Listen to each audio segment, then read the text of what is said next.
Hey guys, AuspiciousAussie here, and welcome to episode 28 of the TCW series.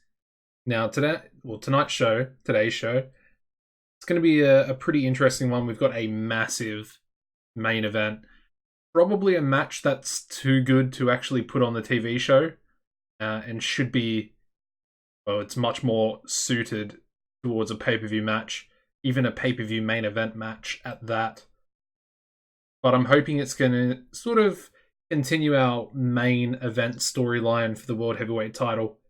Anyways, a couple of pre-show matches. Let's run through them really quickly here. We got a 75 B- in a decent pre-show match. Benny Benson, Bulldozer Brandon Smith, and Sammy Back defeated American Buffalo Kirk Jamison and Jeremy Courtney in 9:52, when Sammy Back defeated Kirk Jamison by pinfall with an adrenaline shot. In terms of in-ring work, Sammy Back was obviously head and shoulders above everybody else, and Buffalo was really off his game. We also have Benny Benson improving in performance skills. We then go into an 81B, a big 8-man tag. In a superb pre-show match, Aaron Andrews, Brian Vesey, Eddie Peake, and Mark Speed defeated Matt Hocking, Danny Fonzarelli, Dazzling Dave Diamond, and Flying Jimmy Fox in 9:53, when Aaron Andrews defeated Matt Hocking by a pinfall with a flying body press. And apparently Aaron Andrews is looking stale, which is not great, but his performance was what stood out as being very good. He also got a 95 in-ring performance. Anyway, moving on to the main show, we start off with an 84B+ promo from New Legacy, and they basically want Divine Fortune at the next pay-per-view. Pretty simple, pretty clear cut, and we're going to book that match in for Excessive Force. So we're going to have New Legacy taking on, where are they? Divine Fortune. So your heels versus your faces. Pretty straightforward. Two pretty, I would say, pretty solid mid-card teams. Of course, I had the pre-show match in the last episode, which did really well for only a pre-show 10-minute match. Hopefully they can do a little bit better on the pay-per-view. Moving into Divine Fortune's match, which gets a 78B. In a decent match, Divine Fortune defeated the Latino Kings in 10:04 when Daryl Divine defeated Hector Galindo by pinfall with a Divine Dream Drop. Good stuff there. Chance Fortune also improving in performance skills. Yeah, overall a pretty good match. I'm happy with that. We then go into a 100 A-Star Menace promo. And yeah, Killer Shark says that Titan is out with a serious injury. However, he will defend the tag team titles as a single wrestler against the New Wave at the next pay-per-view. Of course, being Excessive Force. So it's going to be a 2-on-1 handicap match. Killer Shark versus Scout and Guide for the World Tag Team titles. We then go into a 47D. Extremely short match. Killer Shark defeated Fearless Blue in 5:03 by pinfall with a big bite.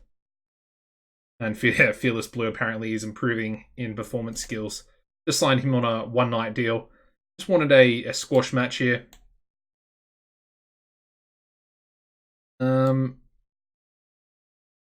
Booking decisions.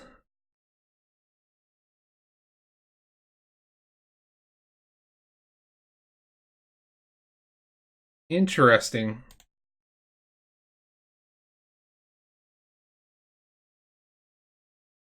Wonder if it was... I wanted it to be a squash match, but I'm guessing the 5 minutes was too long.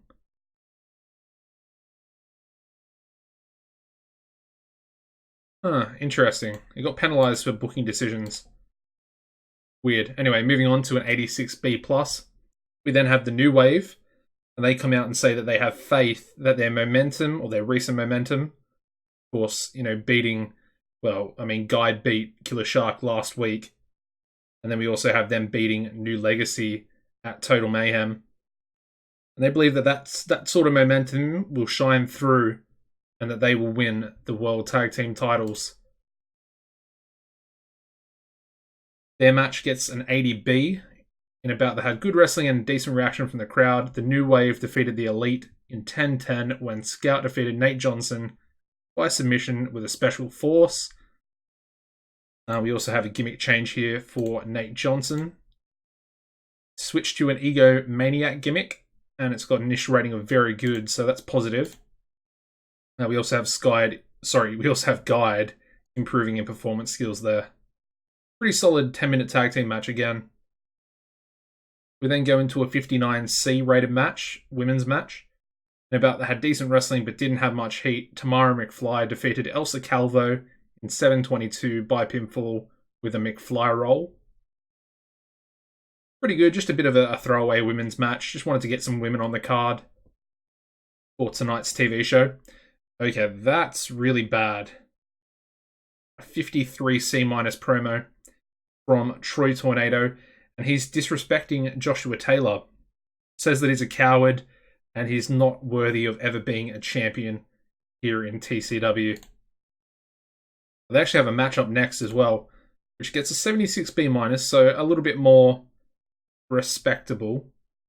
Although Troy Tornado is not exactly a high-level talent. And about that had fantastic heat and great wrestling. Troy Tornado defeated Joshua Taylor in 20 minutes and 6 seconds by pinfall after using a foreign object. Basically, brought in a steel chair at the end of the match. Just couldn't find any way to actually beat Joshua Taylor. So he got the chair, clocks him a couple of times with the chair while the referee's knocked down. Gets the 1-2-3 eventually after the chair shots. Moving on to a 93A. Wolf Hawkins comes out and says that he is going to be the most dominant champion TCW has ever seen. We then move into the match, which doesn't do as well as I thought it was going to. However, this is because of I had to keep Rocky strong, otherwise he was going to have a lot of issues. But this match probably would have gotten a 99 or a 100 had I not done that. So, very interesting. But 82B, still respectable for a main event. And about that had sensational wrestling and fantastic heat. Wolf Hawkins defeated Rocky Golden in 25-30 when Rocky Golden was disqualified when Aaron Andrews ran in and attacked Wolf Hawkins. So yeah, Wolf Hawkins, he's the champion. However, he's got both Aaron Andrews, who is owed a rematch clause, and then he's also got Rocky Golden, the ace of the company, coming after his title. And he hasn't even had a defense yet. So he's got a lot of pressure on top of him at the moment. As you can see, both Wolf Hawkins and Rocky Golden have great chemistry as well, which is such an incredible thing to have just in its own right. And both of their in-ring performances getting a 98. Both of them. Incredible stuff. No work improvements there, but we do have one more angle. Going to a 100 A-star angle.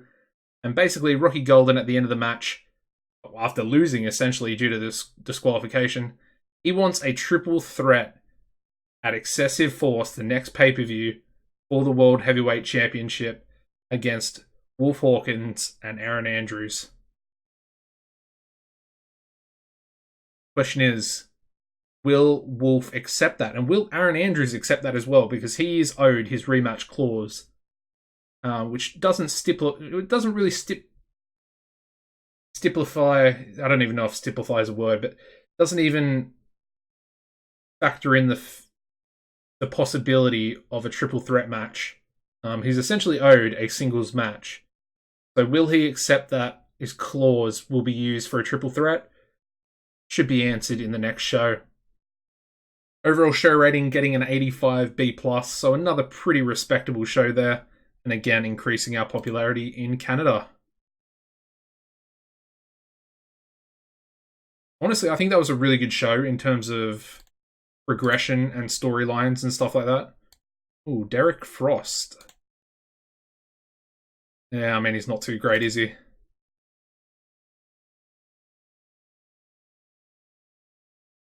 Yeah. Not a fan. Too old.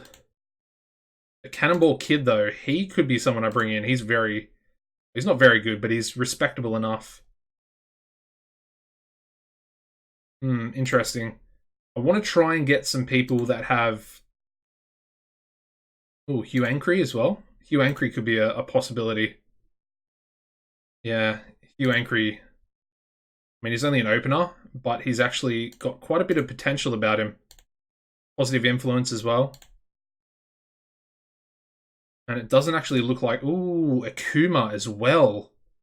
Now, Akuma can turn into a massive talent. If you're familiar with my New York City wrestling series, Akuma was one of the best wrestlers we eventually brought in.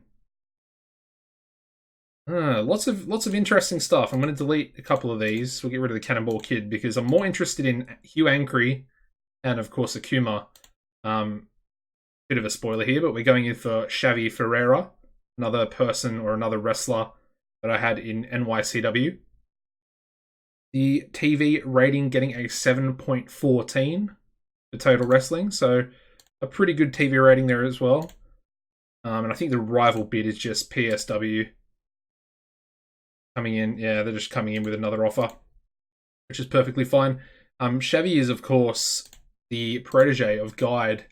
So if we bring him in, he will hopefully get a bit of psychology boost from his mentor there. So yeah, interesting. I'm going to keep an eye on these two contracts here. Possibility of bringing them both in. It's also worth noting that Wolf Hawkins came for a pay increase. He's now up to just over 40,000 per month. I think I increased it by about 13,000 or something like that, which was the 75% option, which is the minimum you can give a person before they have morale issues. Ooh, Buffalo's contract is running out. That's not good because I wanted him for the pay-per-view. Alright, well, what we're going to do in that case... We're going to end the episode here. We're going to change a few things. We're going to move this booking to the next TV show. So instead of the pay-per-view, Benny Benson will be taking on American Buffalo at the next TV taping, or the next TV show in the next episode. Anyways, that is going to wrap it's going to wrap this episode up, guys. Thank you very much for watching. If you enjoyed, drop a like, subscribe to the channel if you haven't already. And as always, apart from that, take it easy and goodbye.